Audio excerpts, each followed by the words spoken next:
Right. We got a special treat today. I'm like right here in person. He's invaded my sanctuary. Uh so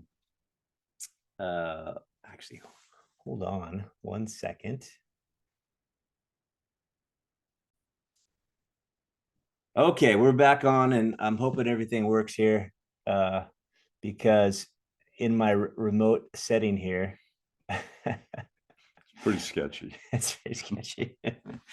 uh, so the topic that you had mentioned is laying up your treasure in heaven, and uh, which leads up to working on your personality, the discipline of working on your personality. And I shared with you this book that I like, which is basically it's this inquiry method of looking at every thought and challenging it if it's reality or not. And the end result of that, and the end result of a lot of this, is it's never reality, or at least there's a deeper reality to it that could lead you to a more peaceful way of looking at something, which is but in the realm of personality, none of it's real, right? Ultimately.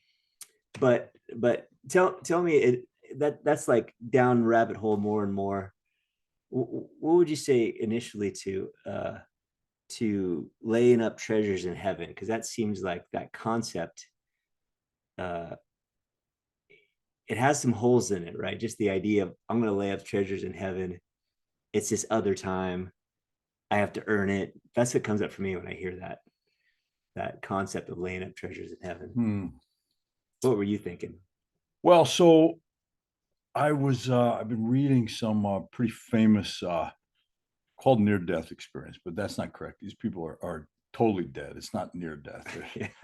They just They call didn't it stay. They didn't stay there. They came back, VDE, very right? dead Yeah. experiences. So one of the things, and working on personality and laying up treasure in heaven, they're two different things. Yeah. So we'll start with laying up treasure in heaven, and universally part of the death experience is you get pretty soon after you transition over, you get a life review where you see all the events of your life uh, as though they're happening again.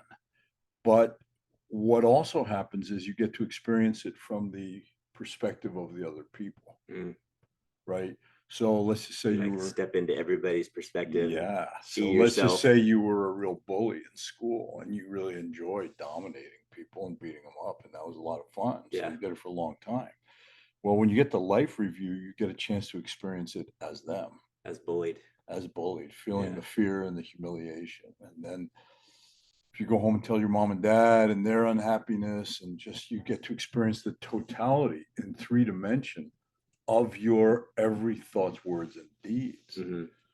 So this one guy, really famous, a famous one.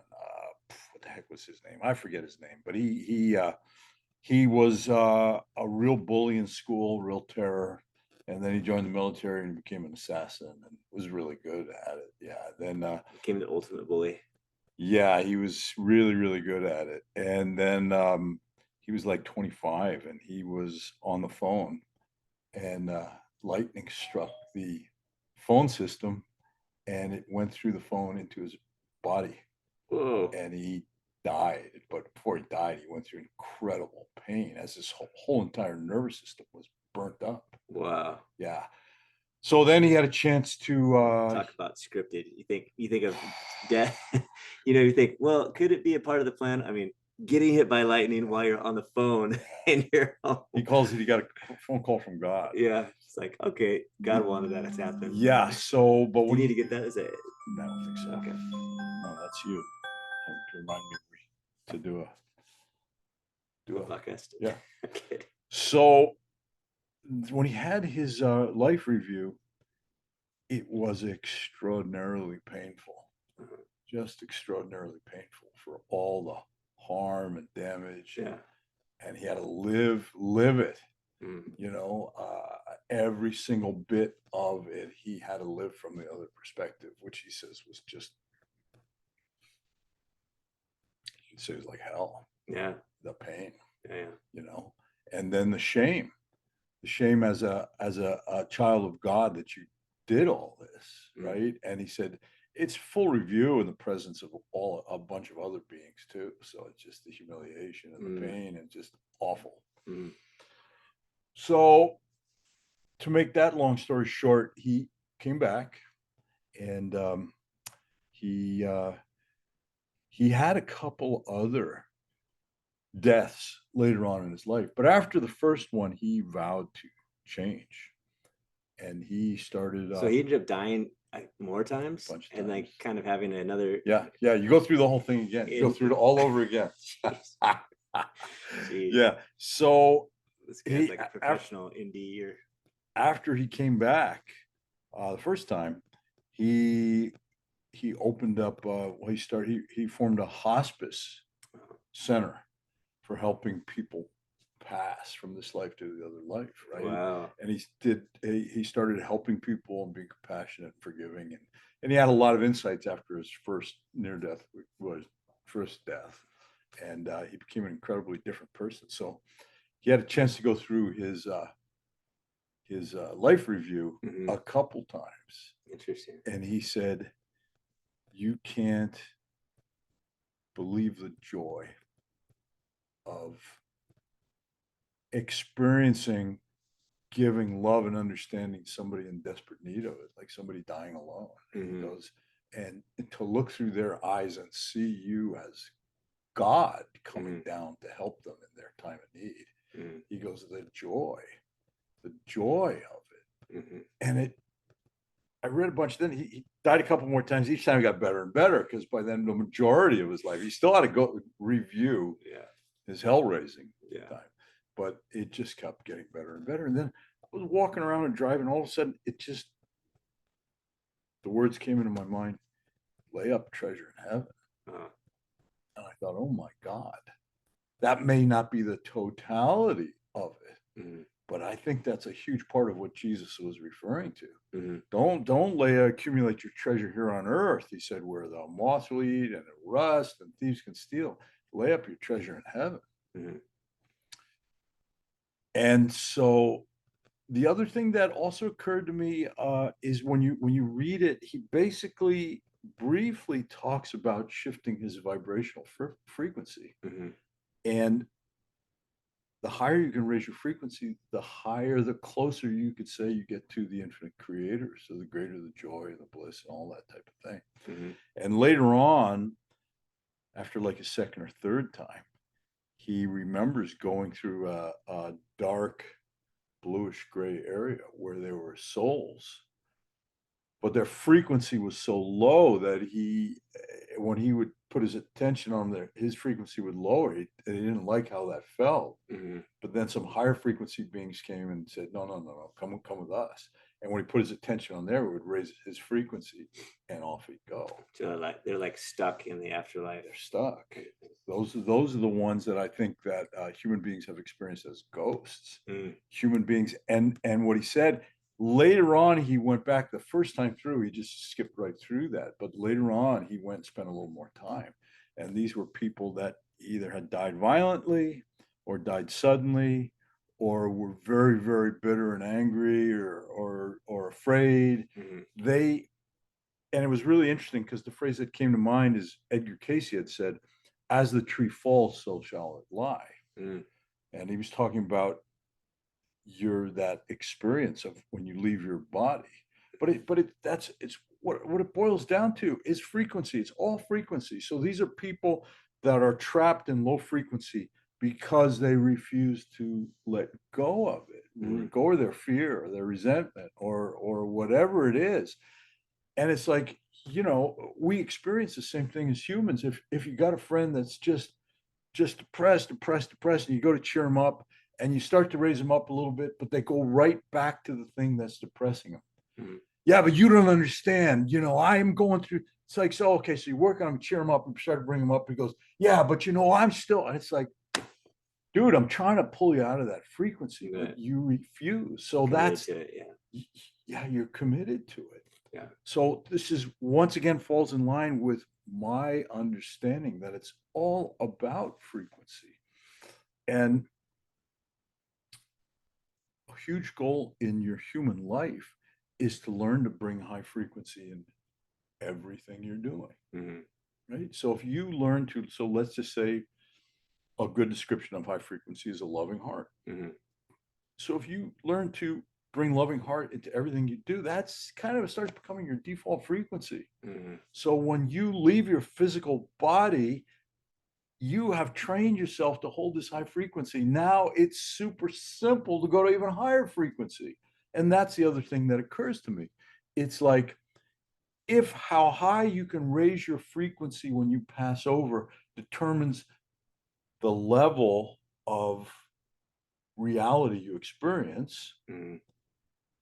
then imagine you first go through all your negative stuff, right? It's like, ooh, right? But then you start going, if you've been laying up your treasure in heaven, you start seeing the love you brought and the peace and the joy you brought. Imagine what that does to your frequency. Mhm. It must just shoot it right through the roof. And then it Yeah. allows you to go to much higher levels. So what's really interesting, Nancy Dennison, who's pretty amazing, she wrote that backwards. Mhm. She goes, the simple story is the infinite creator sends an aspect of himself out as a ray, right? So Mhm. God rays, we're those God rays in order to experience human existence. And we have to lower the vibration enough to be able to actually inhabit a human body and stay in it, Mhm. right? Then the whole point of the game, then raise your frequency back up. If you raise it high enough, you can merge back into the creator. Mhm. It's not that he keeps you away. If there's too big of a dissonance in your vibratory rate, you can't move any higher. So think about, if your intent is to merge back into the infinite creator and you've Mhm. been laying up your treasure in heaven by acting from a loving heart and forgiving and compassion and helping those that need help and a word of kindness when somebody needs it and helping somebody when they're down. Imagine when you go through your life review, what that will do to your frequency. Mhm. I think it's like a huge slingshot of raising your frequency by feeling all this joy and this love and seeing, looking through the eyes of the other people, and they see you as an angel from God or however they see you, and feeling that, affirming within your own self, yes, I am a piece of God. Mhm. So I thought, boy, if that's not laying up treasure in heaven, then I don't know what it would be. Well, and our treasure, like that's a Christian, it's a verse, right? Right. And From Jesus. so that that story can be interpreted in lots of different ways. In fact, people think there's going to have like their stuff in a like a different version, Sure. like. Sure, But sure, from sure, from sure. what I see it, as you're saying, Yeah. is the treasure is is identity in the infinite versus identity in Yeah. the separate, all And these separate things that I think I value right now. yeah, and I think it's like my teacher had said. He said, "Service without love is deplorable. Service with love is desirable.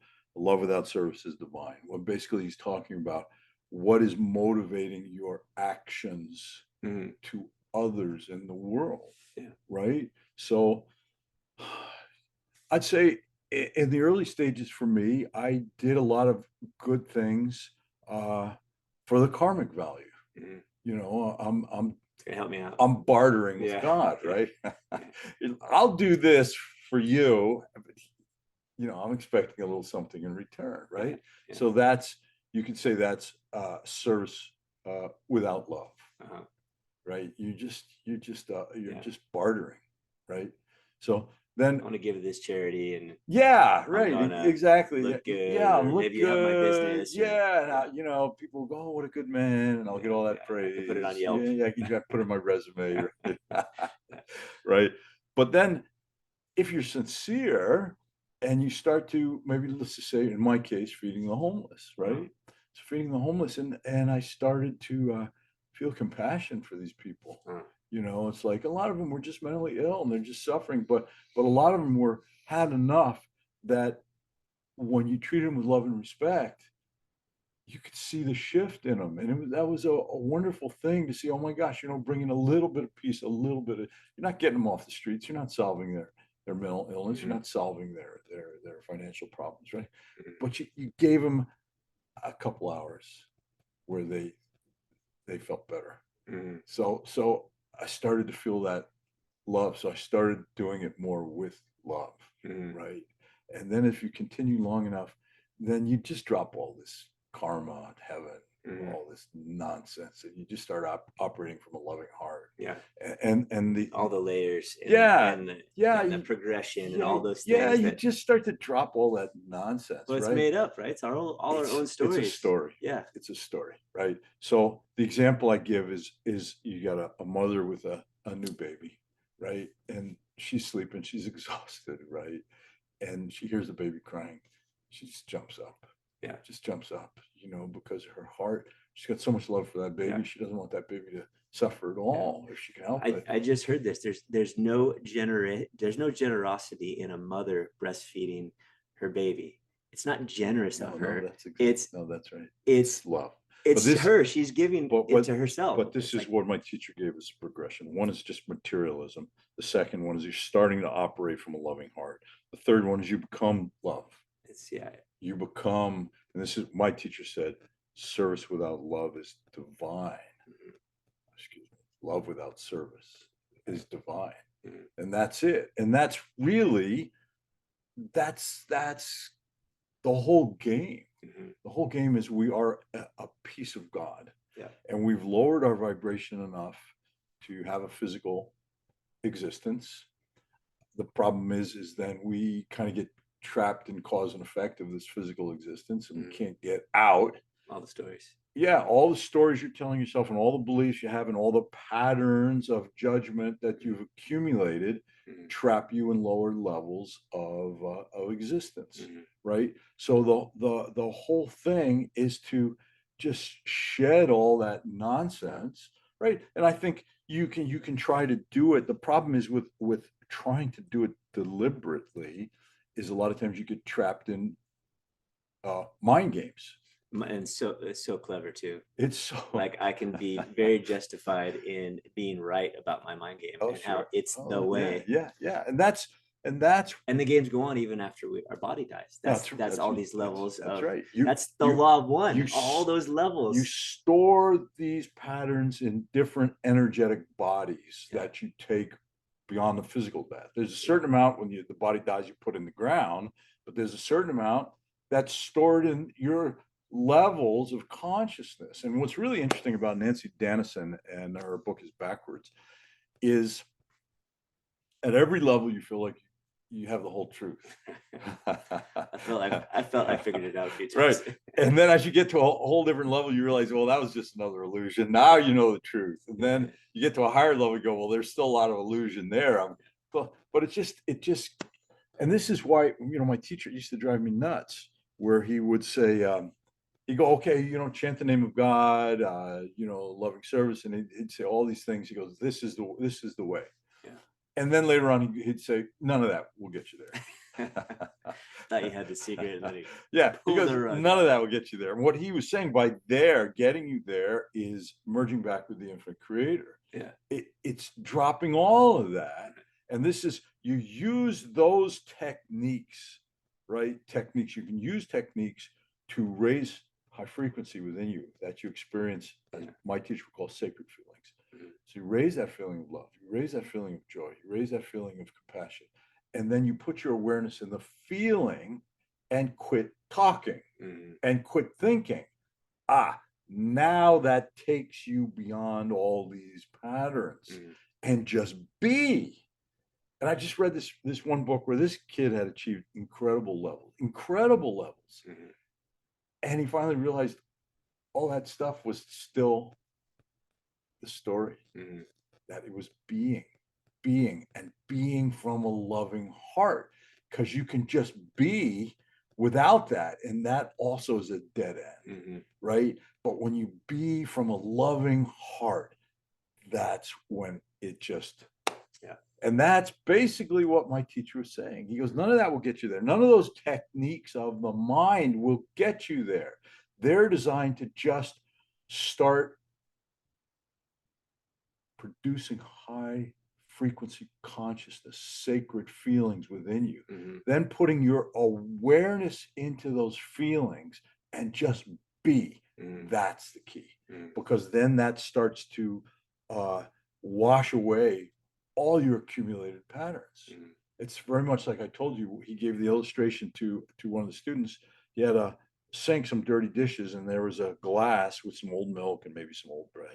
And he just turned on the water, started filling the glass. Well, what's going to happen if you keep that water going? Overflows. So as it overflows, it's washing out all the dirty stuff till pretty soon it's nothing but clear water. And this is the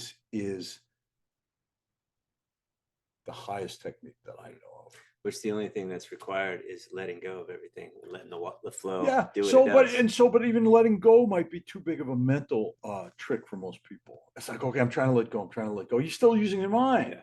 So rather than a negation, letting go of the positive aspect is start operating from a loving heart, loving service. And that's so funny because in the Ra, right, that came last time they came, they're done. They left.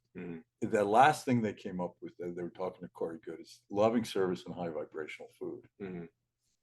Simple. Soon after they were gone, they had fixed the karma that had kept them here for thousands of years, right? So that's it.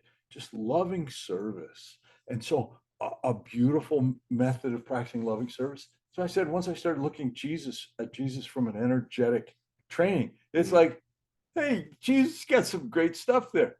Treat others the way you wish to be treated at all times, as much as you can, right? And so from that starts to purify your heart. Then you'll as your heart purifies, you start to feel the presence of God more in yourself and more in others. So now you start to operate more from a loving heart, right? And as that progresses, then you just start becoming that love. It's no longer I'm doing this, exercise of spirituality or karma. That all just goes away, and you just the joy of operating from a loving heart. Because when you operate from a loving heart, it's like your high self. You're opening the tap of the love from your high self, which is you, what we would say the future. But at that level, all time is now. So it's the now aspect of you that's on the verge of merging back into the infinite creator. You're opening that tap of love from your high self, and you just let it pour in through you and out into the world. And that just starts to wash all this crap away. And all these techniques and all your mind and all that stuff, it just starts getting sillier and sillier. And you just but you're being God in the world to the best of your ability. And maybe you can only be God in the world. By God in the world, I mean that you're operating from that pure and loving heart without any attachment to the rewards, without any attachment to ego or what you're going to get back. It's just for the joy of letting that love pour through you. It just becomes so joyful that you start to just let go of all this other ego stuff, because it blocks that love. You feel it, right? It's like if you got somebody that you love more than anyone in the world, and you got a big curtain up. It's like, damn it, let's move this curtain aside. I want to be able to look at you directly, right? So you start to want to move away anything that's preventing you from experiencing this feeling of love, this divinity, that feeling of the infinite creator. You just want to get rid of that. So you start dropping all this, it's like, yeah, I'm going to do this for you, but listen, I'm going to need some help later. You drop all that crap. You just give love freely, like the sun shining, because the more freely you let this energy pour down from divinity, the more you feel the presence of God within you. You start feeling like a piece of God. And then you start to look around, you see everyone else as a piece of God in various states of sleep.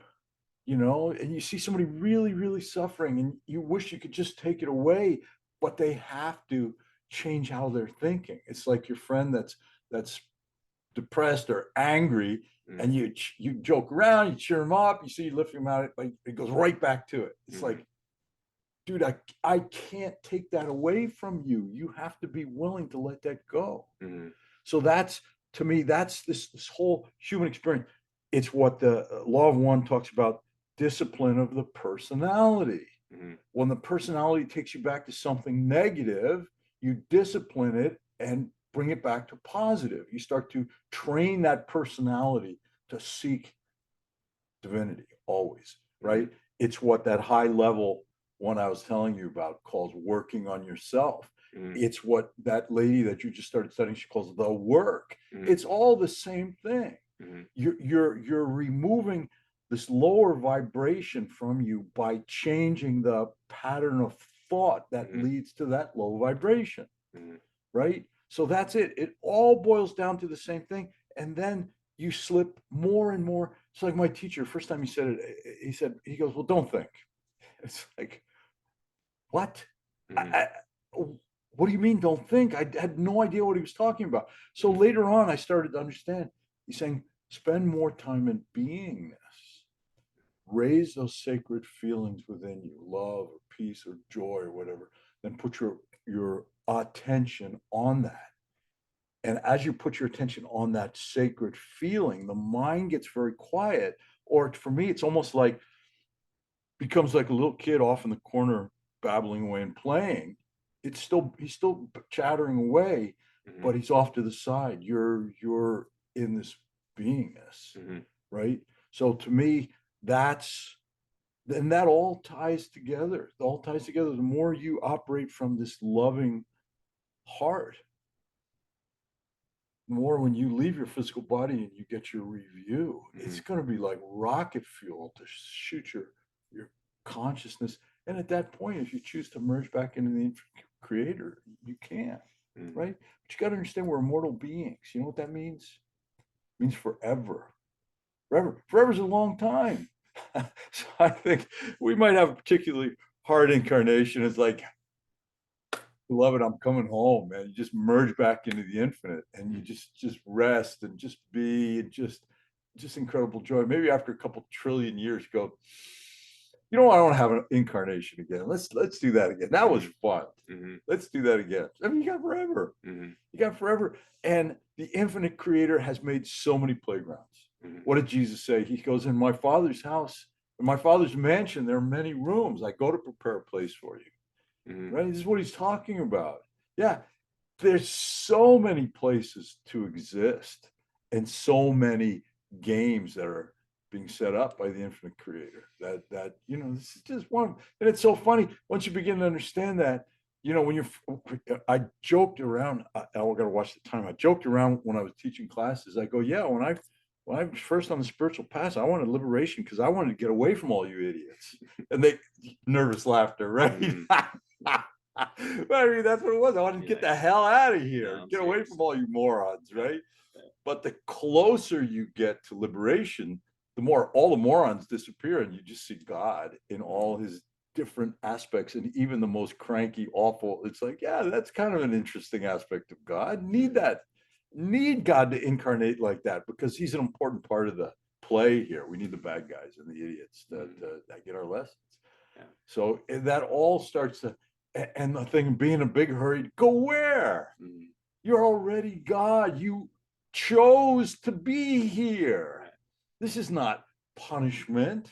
It feels like it sometimes, right? This is not punishment. This is an opportunity for the joy of living a human existence. You can experience things as human you cannot on the other side when you're pure spirit. You can't experience time. You can't ever be surprised. You can't ever learn because you know everything. Can't accomplish. Can't help. Who needs help? Right? So the more you start to clear your patterns up, then the easier this all gets. You feel more joy. You feel more peace. It's less effort. As like I said before, the more I raise my frequency, the lazier and more irresponsible I get. I mean, I just, I told you I had my latest grandchild was born 3 months premature. I can't worry if I tried. You know, where it's very, very easy to worry about a 3 months premature baby. That's pretty scary. But I just trust God completely. But it's not that I'm trusting God to make that baby get really, really healthy and do well. You never know what's going to go on, but I trust God that whatever God does is exactly right. Plus, the real scary part of life is disappearing for me, because my reality more and more and more is I'm not this body. I'm a mortal being. So is all my loved ones. They're all mortal beings. Yes, their bodies all have to die, right? So you quit holding on to all these things that you think are so important as you begin to awaken to who you truly are. You're a piece of God. What can happen to you? You can't save this body. All these bodies got to feed the worms, right? But your true self is safe. So that's about time. That's it. I should wrap it up right there, man. Whew. Roller coaster ride. I Huh? know. Yeah. That was a good one. All right. Good. Thank you. All right. And enjoy. Hope you get something out of this.